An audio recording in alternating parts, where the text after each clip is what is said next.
Hello guys, and soon all of the Russian Federation will be free, but free from the internet. They have already tested complete internet shutdowns in Moscow, in southern and central districts of the Russian capital, with lots of people reporting they lost access to their mobile internet and even voice calls.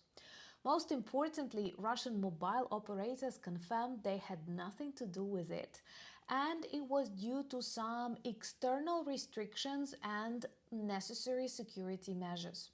And we all understand that these necessary security measures are directly connected with the survival of the Putin's regime. Because with so many failures both inside the country and on the geopolitical arena, he fears protests. And that's why he tries to switch off internet to look at people's reaction and how can they control mobile, internet and other things in the 21st century. And people are very dissatisfied with internet shutdowns, with problems in economy, and just imagine how deadly it is for businesses that now rely on mobile internet. So let's discuss why is this happening in Moscow and what waits Russia in 2026 in the sphere of internet and communications.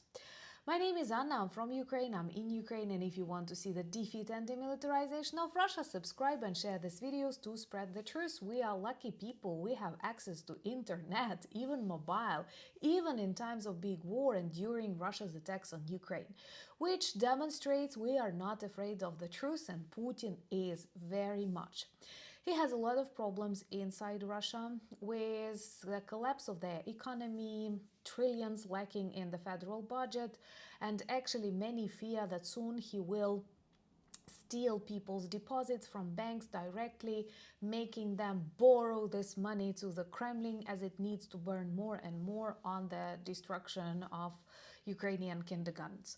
So they know that people will protest against economic problems, against the general conscription, against a lot of rising taxes. And that's why they test these internet shutdowns. I've already told you that in 2025, Russia was #1 country in the world.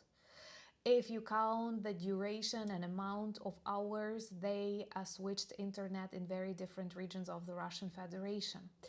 And at the beginning, they described it as a measure to protect Russian facilities from the drone attacks. But people are not that stupid, and they realize that quite often internet is off, even in regions that are on the far east of Russia, where Ukrainian drones never flew.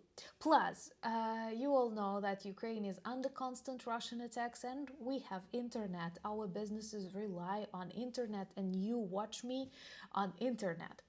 So in Moscow, they decided to test this internet shutdowns, and obviously that was an idea of FSB Kremlin gobbling. And people reported they had no access to mobile internet and even voice calls. Just imagine that it is something important, like how much we rely on our mobile phones, on our communication. So the problems began on the 5th of March around 8 p.m. And that is, according to the Russian source known as code of Durov's code. I believe it's connected with the owner of the Telegram channel, who is also Durov, that's his name. And now he suffers greatly from the restrictions imposed on Telegram channel and Russian soldiers too, and it was totally unprepared. Anyway, a separate topic for our conversation, but the problems began for people who live in Moscow, actually in its center and in the southern district. On the 5th of March around 8 p.m. They lost access to mobile internet, they were not able to call each other, and their phones display that emergency calls are available only. And this problem and these restrictions lasted really long until noon of the 6th of March today. So that is more than one day without any information provided before, like do not rely on mobile communication because of. No, nothing. Most importantly, Russian mobile operators like T2, Beeline, Megaphone said they had nothing to do with these problems, because usually If you have some short-lived problems with your connection, it's the operator to blame. Maybe they have some repairs on the line, maybe they have problems with electricity or something. No, all of them reported that problems were caused by security measures and external restrictions. And we can clearly understand that it was the Kremlin checking how can they switch off internet, can people, I don't know, somehow influence this procedure, and how safe Moscow becomes then when people literally cannot exchange any messages.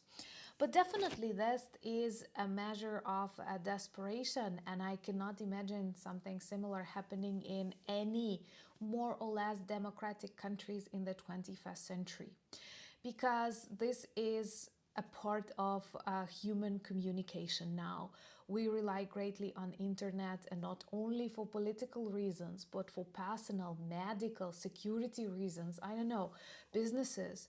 I buy a lot of things online. I pay using my phone, and you can call a taxi using your phone, and a lot of things. Just imagine parents not able to call their children who are on their way back from school because the Kremlin goblin is afraid. This is fear. This is how bullies act when they are cornered. And trust me, if you look inside the Russian federal budget, if you look at their losses on the front lines, and you understand that Putin needs this general conscription that even in 2022, before all of these problems, caused serious threats to Putin's regime. So just imagine how he feels now. And that's why with each day they impose more and more restrictions, testing the population. And I'm sure that in 2026, Russia will break its own record on these internet shutdowns. But it is definitely a sign of more and more control over population, and it's needed only when there are too many problems that the regime is unable to hide anymore. And perhaps number one is, of course, economy.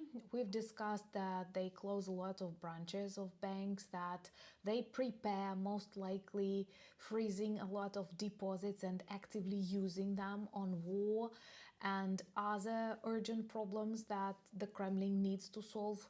And it looks very, very suspicious even to Russians that describe themselves as apolitical. And it's so funny how, they choose to be obedient, and then this choice destroys them and their families and their budgets from inside, and now even switches off internet. Just for a second, imagine that your state does the same, not because of weather or some problems that can be temporary, but this is the intentional actions of the state against its population to prevent them from protecting the leftovers of their rights and freedoms, while the taxes will keep rising and people won't be able to conduct their businesses using internet. That's insane. And to read some of Russian politicians on X commenting about freedom of speech is so beyond pathetic. They are switching off internet in the Russian capital for 2 days and using VPNs and some personal internet lines go out in that X to comment about the freedom of speech in Britain or France.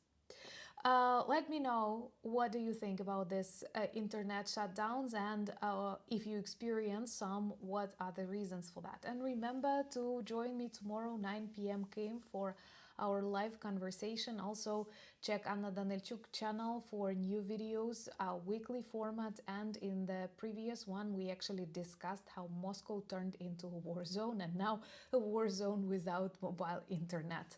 Thumbs up for that. Follow me on social media, all the links in the description of this video, same as the link to merch shop. And of course, thank you so much for buying me coffees, becoming my patrons and sponsors of the channels, but most importantly, thank you for standing with Ukraine. Slava Ukraini!